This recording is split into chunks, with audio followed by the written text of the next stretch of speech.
So here we are going to study the role of media and its relation and how far media is creating some kind of impact on our mind.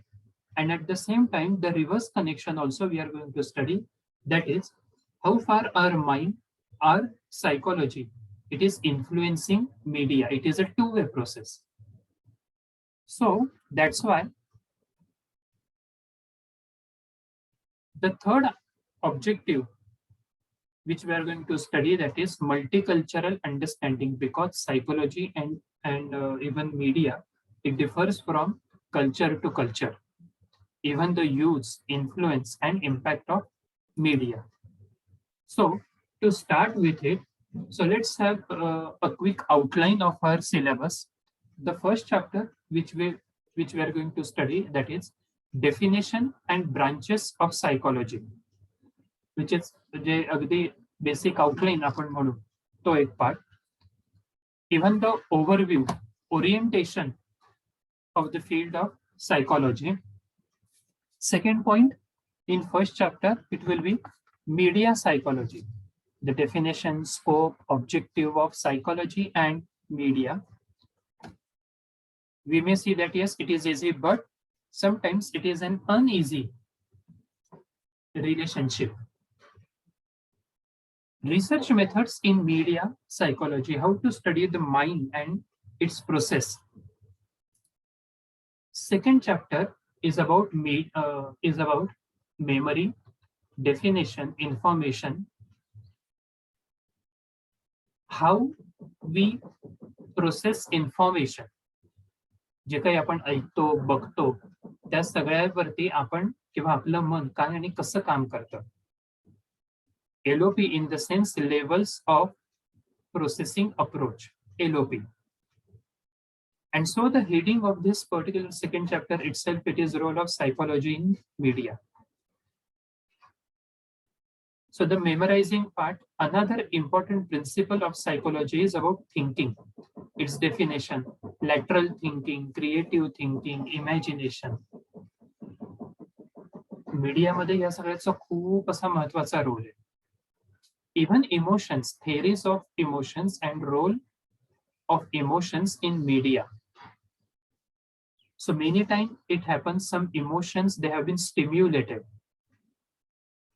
So many times it may happen that after seeing some news, after seeing some either particular ad or any other thing, we get either motivated, directed, and even sometimes educated.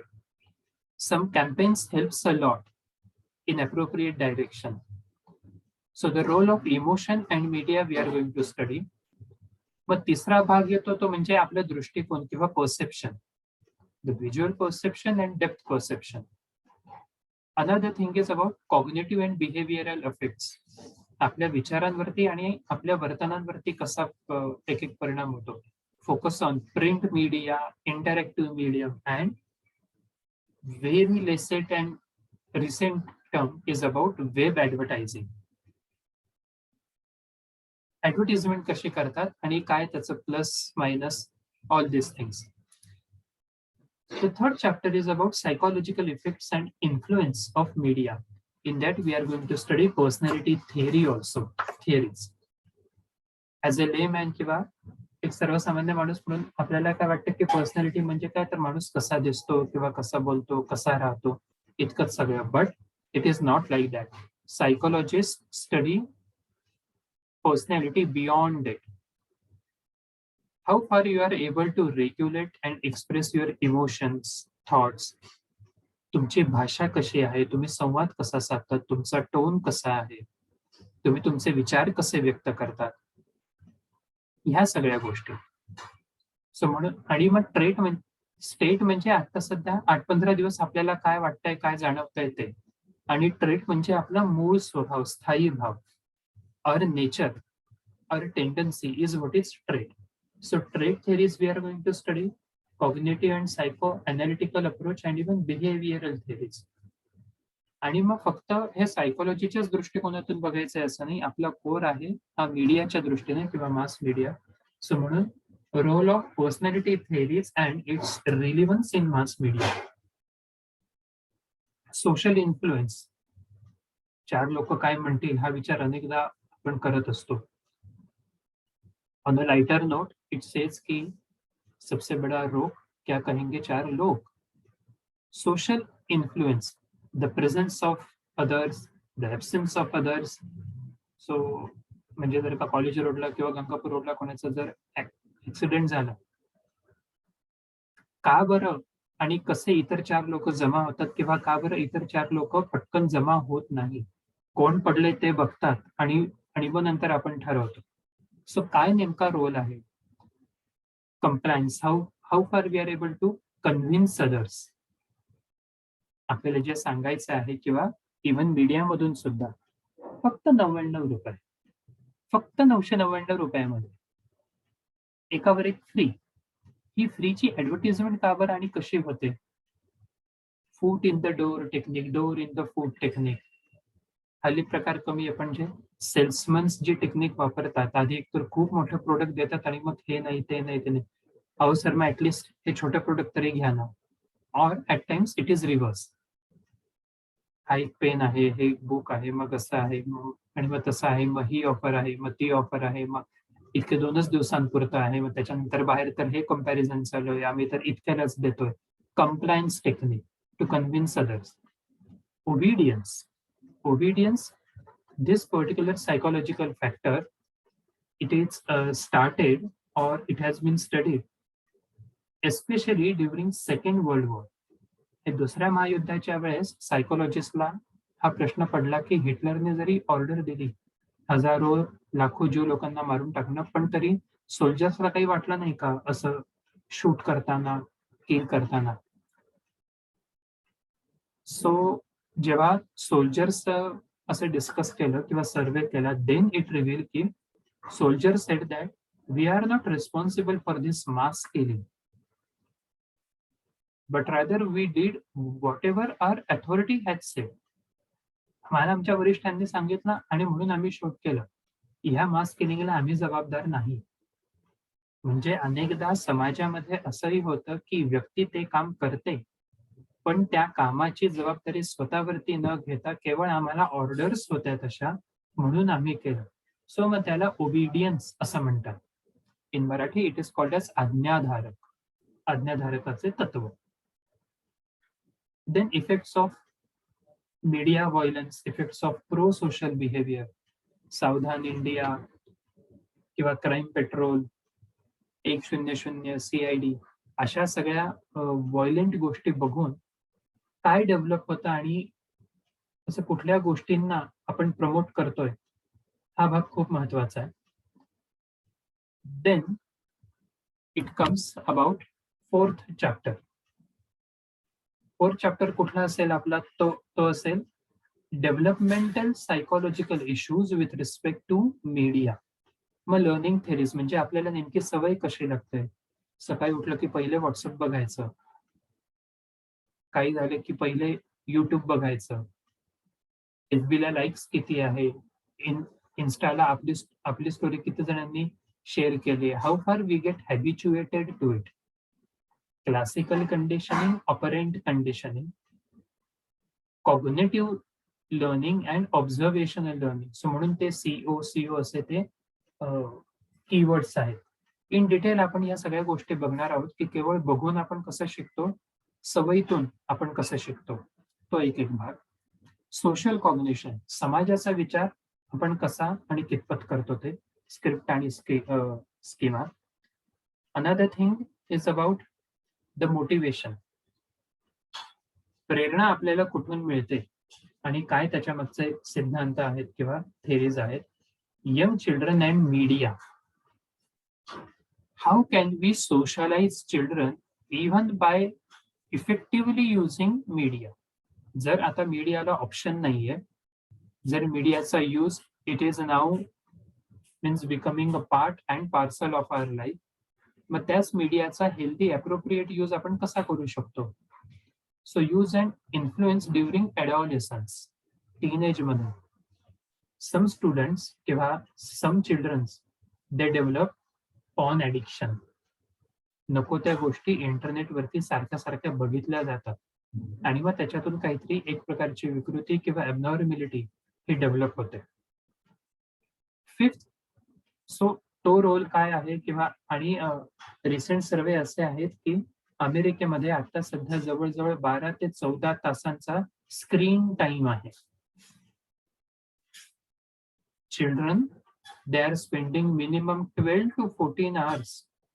मग ते tab असेल किंवा laptop असेल किंवा Google classroom असेल or any other thing. So you can imagine their psychological health, ते मानसिक आरोग्यासाठी कितपत योग्य आहे. पाचवा चॅप्टर जो आपला असेल तो असेल social psychology of the media, attitude formation. That is theories, cognitive dissonance, I know the right but I follow the wrong. अनेक जण काय करतात, ते स्मोकिंग करतात.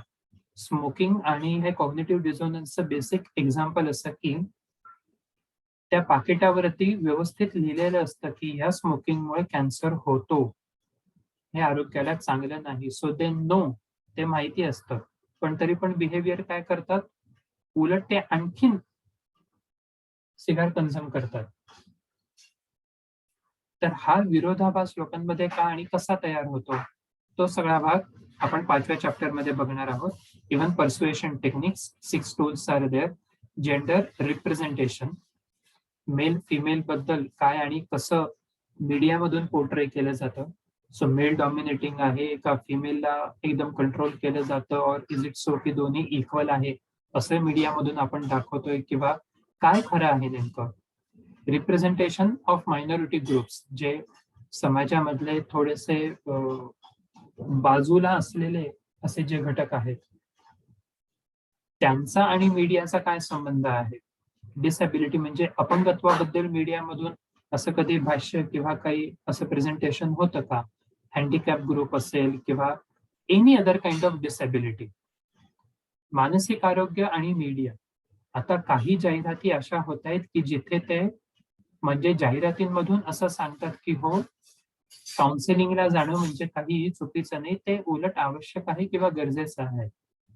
कारण असे काहीतरी मिसअंडरस्टँडिंग किंवा चुकीचे गैरसमज असतात की आपण काउन्सिलिंगला जातो म्हणजे आपण वेडे आहोत का वगैरे, तर असं अजिबात नाही. ऑडियन्सचं पार्टिसिपेशन आणि जे रियालिटी शोज आहेत त्याच्यामध्ये सायकोलॉजीचा रोल काय आहे, तो भाग आपण बघणार आहोत. आणि जो आपला शेवटचा चॅप्टर असेल थोडासा मोठा आहे but important, that is consumer psychology and consumer decision making. Definition, scope and use of consumer psychology in media. कसं आपल्याला काही गोष्टी विकत घेण्याची सवय लागते आणि त्याच्या मागे किंवा त्याच्यामध्ये हा मीडियाचा रोल काय आहे. मार्केट म्हणजे आपण ज्याला मार्केटिंग म्हणू, ते मार्केटिंग कशा पद्धतीने केलं जातं किंवा काय काय कन्सिडर करतात, हा सगळा भाग consumer decision making, CDM in the sense. मग त्याच्यामध्ये मूड, इमोशन्स, इन्व्हॉल्वमेंट काय आहे, after purchasing a particular product, तो फॉलोअप घेणं का बरं महत्वाचं असतं.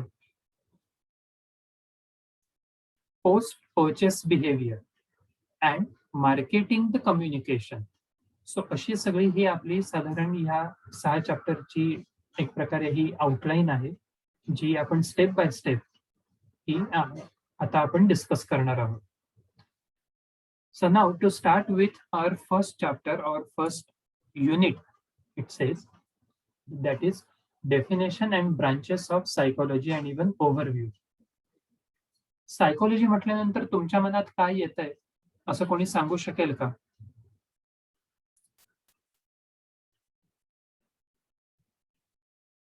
Yes, anyone.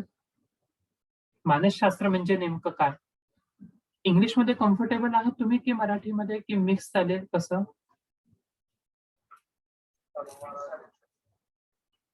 हा बोला. इंग्लिश मराठी दोन्ही. ओके ओके, हरकत नाही. मग मानसशास्त्र किंवा सायकोलॉजी म्हटल्यानंतर पटकन काय मनात येतं.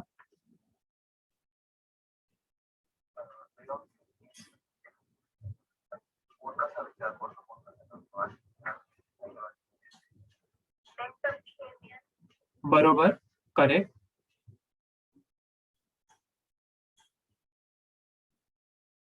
Okay okay. So let's see exactly what it is, की नेमकं हे मानसशास्त्र म्हणजे काय आहे किंवा त्याच्यामध्ये काय काय येतं. आणि जो आपला एक एक पॉइंट आहे ओव्हरव्ह्यूचा, तोही भाग आता आपण बघू. मानसशास्त्र किंवा सायकोलॉजी.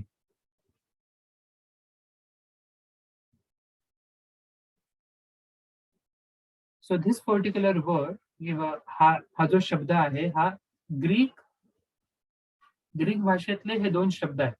सायकी म्हणजे मन आणि लॉजस म्हणजे अभ्यास किंवा शास्त्र. Psyche means mind and logos means study. So study of mind is what is psychology, as simple as it is. मनाचं शास्त्र किंवा मनाचा अभ्यास म्हणजे मानसशास्त्र. अशी सुरुवात झालेली आहे या आपल्या विषयाची. आणि जी वेल नोन डेफिनेशन किंवा सर्वमान्य अशी जी व्याख्या आहे ती म्हणजे psychology is the scientific study of human and animal behavior. Scientific study. So now you can see that we are not able to trace, locate, identify our mind. आपल्याकडे बाकी सगळ्या सोयी सुविधा आहेत किंवा बाकीच्या अनेक गोष्टी आहेत, पण तरी आपल्याला मन मात्र काही ओळखता येत नाही किंवा दाखवता पण येत नाही. मग तरी सुद्धा त्या मनाचा सायंटिफिकली म्हणजे नेमका कसा, तर जे मनाचे एक घटक आहे माझ्या घटकांवरती काही प्रयोग केलेले आहेत. Some experiments have been done and even still many researches have been going on. बरेचसा अभ्यास हे संशोधन अजूनही चालू आहे की आपण विचार कसा करतो, आपण भावना कशा अनुभवतो, how our personality gets develop, structured or set. आपले विचार, आपल्या भावना, आपलं वर्तन, आपल्या गरजा या बऱ्याचशा गोष्टींमधून ह्या आपल्याला या मनाचा अभ्यास करता येतो. दुसरं असं की जे आपल्या चौथ्या चॅप्टर मध्ये आपण बघणार आहोत, लर्निंग थेअरीज. मग माणसाला सवय कशी लागते, तर हा भाग प्राण्यांवरती प्रयोग करून ते सिद्ध झालेलं आहे. आणि त्या स्टडीजसाठी काही सायकोलॉजिस्टला हे नोबेल प्राइज पण मिळालंय, किंवा अमेरिकेत असेल, इंग्लंडमध्ये असेल, त्यातल्या देशांनी त्यांचं अगदी व्यवस्थित सत्कार वगैरे ज्याला आपण म्हणू असं केलेलं आहे. So they have been awarded for their research. Ivan Pavlov, Skinner, Albert Bandura, all this people. आणि म्हणून ॲनिमल बिहेवियर, कारण नेमका माणूस कसा विचार करतो हे काही इथे आता चित्रामध्ये जरी असं दाखवलं असलं, but still in real life it is not possible. एखाद्याचं डोकं उघडून काही आपण असं नाही बघू शकत की हा काय विचार करतोय आणि म्हणजे नेमकी कशी सवय लागली किंवा काय. सो म्हणून some studies they have been conducted on animals and then those findings they have applied to human behaviour. प्राण्यांना सवय कशी लागते त्याच्यावरून माणसाला सवय कशी लागते हा अंदाज आणि हे तत्व, हे प्रिन्सिपल कसं लागू होतं, तो सगळा भाग आहे. समजतीये ही व्याख्या?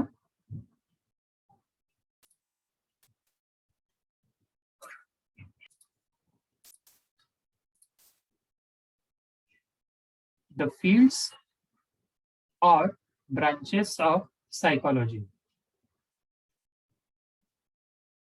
So far, there are many branches. More than 50, 60, 70 branches of psychology are there.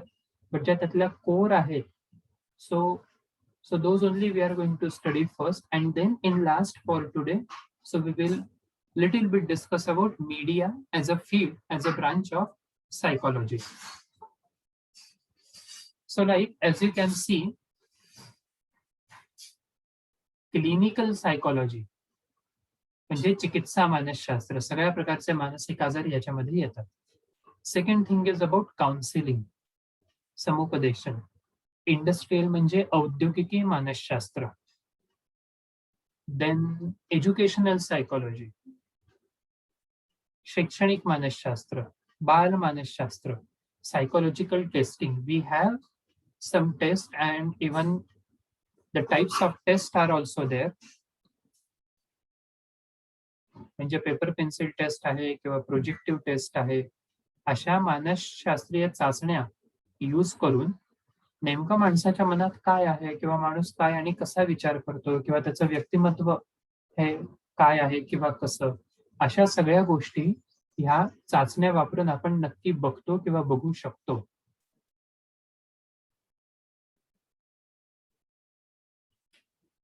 So म्हणून हे सगळं branches or fields of psychology मध्ये येतं.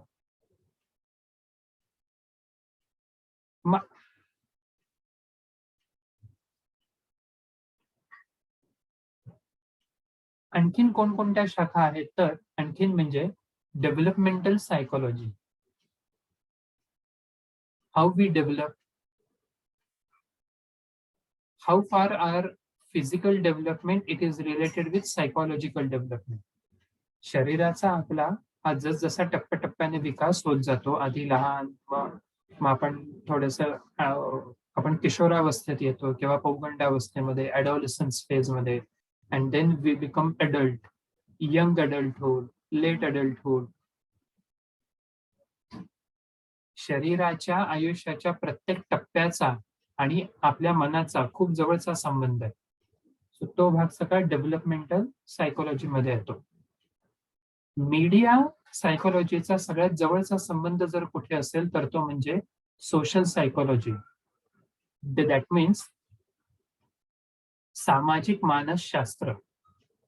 काय समाज विचार करतोय, कशा पद्धतीनं तो समाज विचार करतोय, समाजाच्या विचारांवरती परिणाम करणारे घटक कोणकोणते, समाजामध्ये आपला रोल काय आहे, आपली भूमिका काय आहे, तो भाग, आपल्या समाजावरती आणि समाजाचा आपल्यावरती काय आणि कसा इम्पॅक्ट होत असतो टाइम टू टाइम. सो तो सगळा भाग सोशल सायकोलॉजी मध्ये येतो. 9th one, it is recent, 9th, 10th, 11th, it is like sports psychology, क्रीडा मानसशास्त्र. का बरं? म्हणजे विराट कोहलीचा परफॉर्मन्स एका गेम मध्ये खूप चांगला असतो आणि एका गेम मध्ये एकदम असा डेव्हिएट होतो. ऑडियन्सचा रोल काय असतो स्पोर्ट्स मध्ये,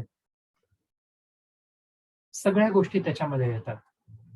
मिलिटरी सायकोलॉजी, सैनिकी मानसशास्त्र, स्त्री मानसशास्त्र आणि व्यक्तिमत्व मानसशास्त्र. तर अशा वेगवेगळ्या शाखा आहेत. टप्प्याटप्प्यानं आपण सगळ्या अशा डिस्कस हे करणारच आहोत. बट एक अंदाजाने सांगता येईल की साधारण ही लिस्ट बघून तुम्हाला काय वाटतंय किंवा तुम्ही काय आणि कसा विचार करतात की काय काय असू शकेल या फील्ड्स मध्ये किंवा या ज्या काही शाखा आपण बघतोय मानसशास्त्राच्या. आता पहिली ब्रांच एक ऍज अन ओव्हरव्ह्यू म्हणून आपण डिस्कस करायचं म्हटलं, so that is clinical psychology. So त्याला मराठीमध्ये चिकित्सा मानसशास्त्र असंही म्हणतात. So what exactly means this field studies? तर all types of psychological disorders, जे काही मानसिक आजार आहेत, मग ते ताणतणाव, भीती, चिंता किंवा नैराश्य म्हणजे डिप्रेशन पासून ते almost schizophrenia, autism, mental retardation, everything it is there.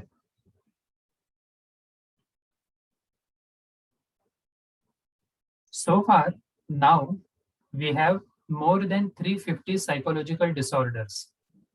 350 पेक्षा जास्त मानसिक आजार हे इथे आहेत. आणि मग इव्हन म्हणजे त्यांच्यामध्ये डिप्रेशन हा जो हल्ली एक अगदी महत्वाचा असा मानसिक आजार एक समजला जातो, त्याच्यामध्ये जर का डिप्रेशन वरती काउन्सिलिंग, सायकोलॉजिस्टचं म्हणजे जर ओपिनियन किंवा गायडन्स वगैरे नसेल, ट्रीटमेंट नसेल, सायकेट्रिस्टची सुद्धा ट्रीटमेंट जर नसेल, तर मग डिप्रेशनचं रूपांतर it turns into suicide. And the rate of suicide it is 40 seconds, दर 40 सेकंदाला जगामध्ये एक जण आत्महत्या करतो. हे रेकॉर्ड म्हणजे हे WHO ने सांगितलेलं आहे सध्याचं. You can imagine the psychological disorders and it's severity. जेव्हा आपण मित्रांसोबत डिस्कस करत असतो तेव्हा आपल्याला काही वाटत नाही, पण जेव्हा आपल्याला सर मॅडम सांगतात की म्हणजे क्लास समोर या आणि काहीतरी प्रेझेंट करा, मग तेव्हा आपल्याला एकदम घाबरायला होतं. तो मानसिक आजार नाहीये, पण असं जर एखाद्याच्या बाबतीत सारखं वारंवार होत असेल तर फिअर, टेन्शन, अँगर, anxiety, many types of psychological disorders are there.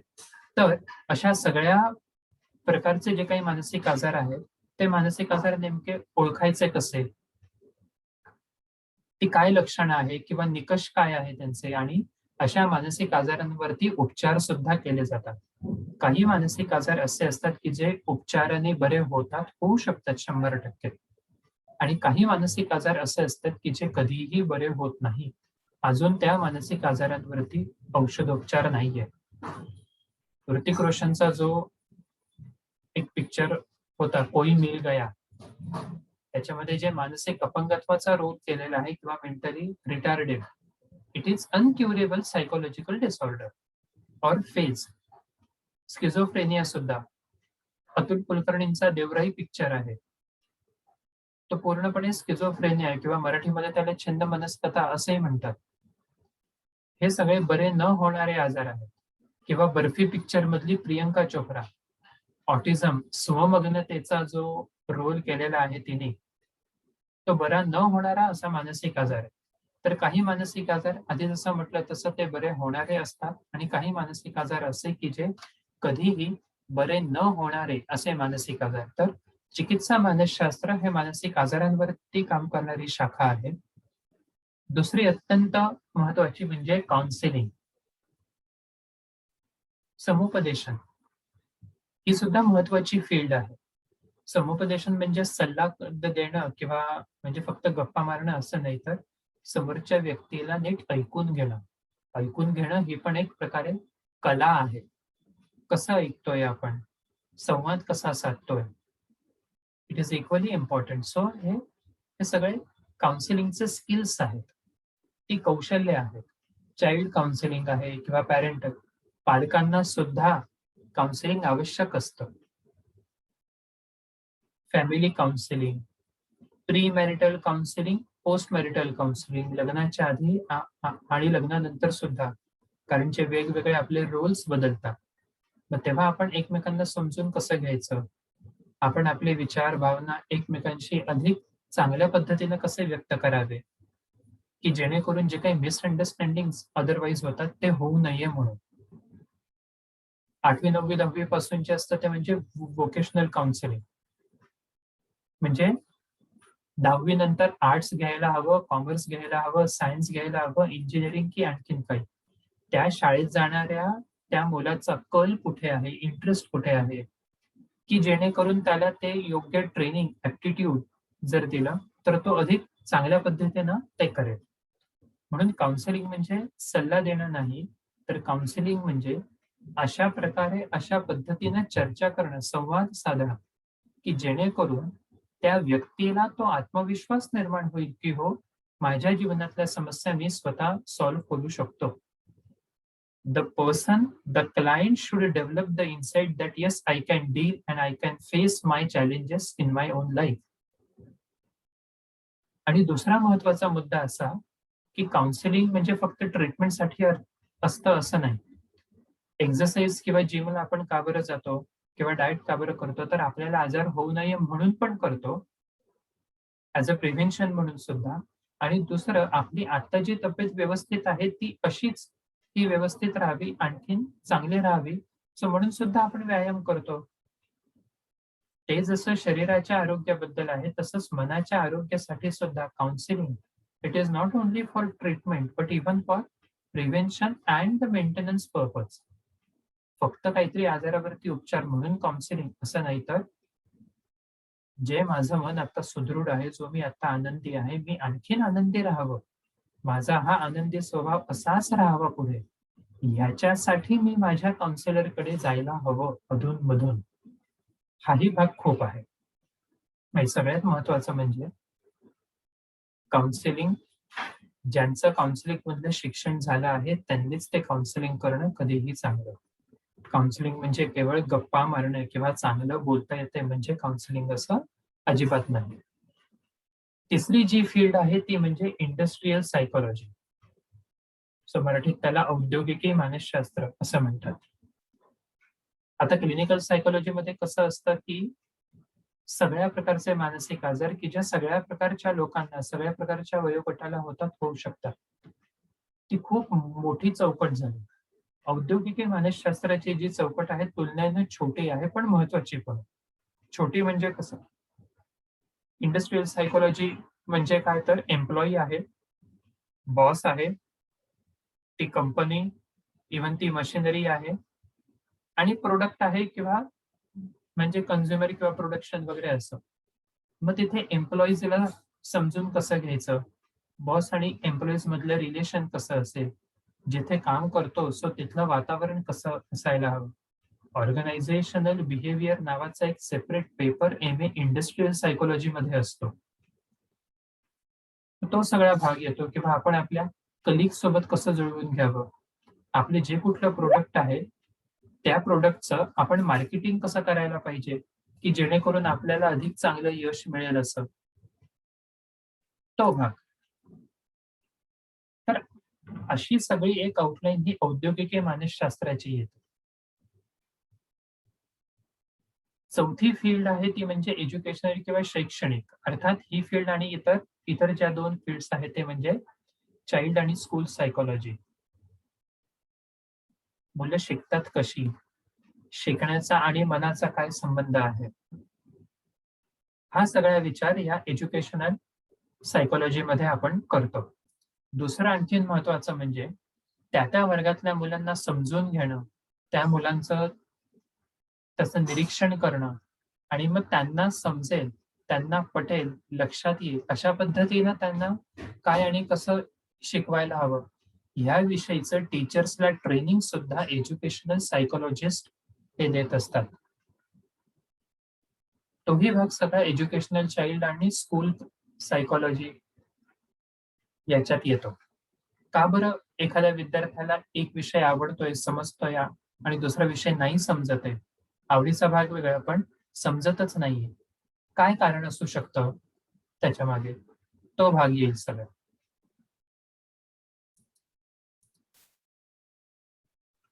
जे आधी आपण मगाशी म्हटलं, तसं दुसरं म्हणजे सायकॉलॉजिकल टेस्टिंग किंवा मानसिक चाचण्या.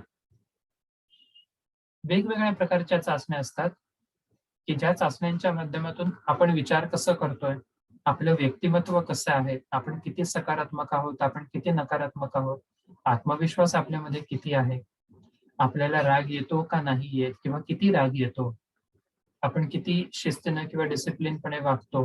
ह्या सगळ्या गोष्टी ह्या मानसिक चाचण्या जेव्हा आपण वापरतो, तेव्हा त्याच्यातून आपल्याला समजतं. किंवा नातेसंबंधांच्या बाबतीत सुद्धा दुसऱ्या त्या व्यक्तीला खरंच आपण समजून घेऊ शकतो का? This relationship compatibility also it can be measured and studied by conducting administering psychological test. आता पुन्हा एक आहे की या सायकॉलॉजिकल टेस्ट सुद्धा केवळ एक चाचणी एकदा वापरली आणि लगेच आपण लेबल लावलं असं नाही. कमीत कमी 2-3 चाचण्या, मग तिथे निरीक्षण आलं, इंटरव्ह्यू आला तिथे, ऑब्झर्वेशन्स वगैरे ह्या सगळ्या बाकीच्याही गोष्टी तिथे खूप महत्त्वाच्या आहेत. पण सगळ्यात महत्त्वाचं म्हणजे इंटेलिजन्स आपण मोजू शकतो. एखादी व्यक्ती किती हुशार आहे, किती बुद्धिमान आहे. आता व्यक्तिमत्व म्हटलं तसं. इव्हन कल सुद्धा मोजला जाऊ शकतो, की खरंच आर्ट्स घेणं हे योग्य आहे का? की सायन्स घेतलं तर आणखीन चांगलं होईल त्या मुलासाठी किंवा काय इंटरेस्ट आणि इव्हन काही मानसिक आजार आहे का नाही, हे सुद्धा ह्या चाचण्यांच्या माध्यमातून by administering and by conducting such kind of psychological test we can easily measure all this thing. पुढचा भाग म्हणजे डेव्हलपमेंटल किंवा वैकासिक सायकॉलॉजी. जन्मापासून ते अगदी म्हातारं होईपर्यंत टिल वी गेट ओल्ड. प्रत्येक वयाच्या टप्प्यामध्ये आपल्या शरीरात आणि आपल्या मनात सुद्धा काही ना काहीतरी असे बदल हे होत असतात. तर त्या बदलांचा नेमका अर्थ काय? कसा आपण समजून घ्यायचं? उदाहरणार्थ ॲडोलेसन्स. जेव्हा आपण वयात येत असतो साधारण 13 ते 20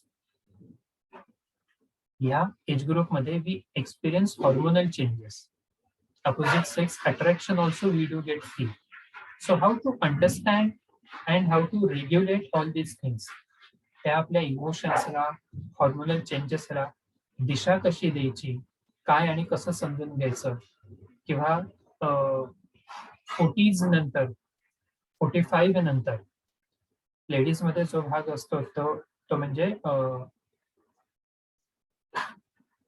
एक मेनोपॉज, रजोनिवृत्ती ज्याला मराठीमध्ये म्हणतात. सो मग तेव्हा आपल्या आईला किंवा ताईला एकदम असं एकटं पडल्यासारखं होतं, एम्प्टीनेस जाणवतो किंवा चिडचिड पण होत असते किंवा आणखीन काय. मग तेव्हा काय आणि कसं, मग तिथे मनाचा काय संबंध आहे आणि माणूस स्वतःच्या मृत्यूला सामोरं कसं जातो, त्याचा आणि मनाचा काय संबंध, तोही सगळा भाग हा डेव्हलपमेंटल सायकोलॉजी किंवा वैकासिक अशा मानसशास्त्रामध्ये येतो. पुढची जी फील्ड आहे ती म्हणजे स्पोर्ट्स सायकोलॉजी, क्रीडा मानसशास्त्र. युवराज सिंगचं हे बुक खूप चांगलं आहे. जर कधी वाचायला मिळालं तर नक्की वाचा. मीडिया सायकोलॉजीसाठी सुद्धा आणि overall also. The test of my life from cricket to cancer. खेळाडू आपल्याला फक्त तिथे खेळताना दिसतो, पण त्याच्यात सुद्धा केवढा त्याला तो स्ट्रेस असतो. इमॅजिन करा तुम्ही की तुम्ही स्वतः इंडियन क्रिकेट टीम मध्ये आहात, समोर पाकिस्तानची टीम आहे, वर्ल्ड कपची फायनल आहे आणि इंडिया किंवा पाकिस्तानमध्ये ती मॅच चालू आहे. पूर्ण ऑडियन्स, ते स्टेडियम अगदी व्यवस्थित भरपूर भरलेलं आहे. त्याच्यामध्ये आपलं कॉन्सन्ट्रेशन, त्या स्ट्रेसमध्ये, त्या पर्टिक्युलर प्रेशरमध्ये आपला परफॉर्मन्स आपण कसा द्यायचा, त्या सगळ्या जे काही कमेंट्स असतात किंवा जे काही मीडिया थ्रू अगेन परत येतं की आता याचा फॉर्म गेला, आता याला काढून टाकायला पाहिजे, आता याला काही येत नाही, तर या सगळ्या गोष्टींकडे दुर्लक्ष करून आपण आपल्या खेळावरती कसं एक कॉन्सन्ट्रेट करावं, तो एक भाग. बऱ्याचशा गोष्टी येतात आणि म्हणून प्रत्येक टीम मध्ये स्पोर्ट्स सायकोलॉजिस्ट असतातच. स्पोर्ट्स सायकोलॉजिस्टचा रोल जे जे वर्ल्ड कप आपण 10 वर्षांपूर्वी जिंकलो तेव्हा किती महत्वाचा होता, तो सगळा भाग या पुस्तकामध्ये युवराज सिंगने मेन्शन केलेला. त्याच्यानंतरचा भाग येतो जे आपण आपल्या 4थ्या-5व्या चॅप्टर मध्ये सुद्धा डिस्कस करणार आहोत किंवा 3ऱ्या चॅप्टर मध्ये, म्हणजे पर्सनॅलिटी थिअरीज. वेगवेगळ्या प्रकारची अशा प्रकारचे हे व्यक्तिमत्वाचे सिद्धांत आहेत. त्या सिद्धांतांचा म्हणजे आपलं व्यक्तिमत्व हे कसं हे विकसित होतं किंवा जडणघडण नेमकी कशी होत जाते, तो सगळा भाग इथे येतो. आणि इंटरेस्टिंग पार्ट म्हणजे सोशल सायकोलॉजी. आता हे पण एक असं आहे की